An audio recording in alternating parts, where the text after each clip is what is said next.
Aujourd'hui, au Japon, une petite révolution est en marche. Ce vendredi, pour la première fois, le gouvernement incite les entreprises à libérer leurs employés à 15 heures, bien avant leur départ habituel. Alors, avant leur hache, certains bars mettent en scène ce moment quasi historique. 3, 2, 1, santé! Le Japon détient en effet un triste record, celui des karoshi, littéralement morts par excès de travail. Ce vendredi, pour moi, c'est un vrai cadeau. Je suis tellement contente. Ce sera tous les derniers vendredis du mois. Alors on aura, j'espère, moins de karoshi. Le karoshi aujourd'hui porte un visage, celui de cette jeune fille. Matsuri s'est suicidée, épuisée par plus de 100 heures supplémentaires par mois dans une grande entreprise. Un suicide très médiatisé, c'est rare au Japon. Après sa mort, ma fille a accompli une grande action. Elle est devenue l'icône du surmenage. Un Japonais sur 5 risque de mourir par surmenage. C'est pourquoi les autorités et les entreprises multiplient les initiatives pour tenter de changer leurs habitudes de travail.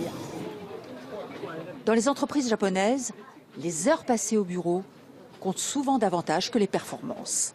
Alors, Tsunehito va nous montrer un drôle de stratagème pour inverser la tendance. On appelle ça le manteau de la honte. Explication. Tsunehito part d'habitude à 18 heures. Mais aujourd'hui, il veut travailler jusqu'à 18h45. Il le note et met ce manteau. Il le portera toute la journée. C'est une sorte de promesse. Même si je n'ai pas fini à 18h45, je dois partir. Et comme tout le monde le voit, je n'ai pas le choix. Autre entreprise. Ici, c'est un Français, Christophe Duchâtelier, qui la dirige. Il s'adapte en douceur aux traditions de ses employés japonais, trouve des astuces pour diminuer leur temps de travail.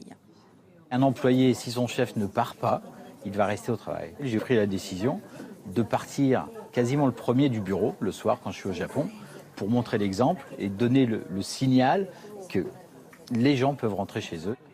Il a aussi divisé les heures supplémentaires par 2. Sans perte de salaire, nous dit-il, les primes à la productivité, en hausse, les remplacent.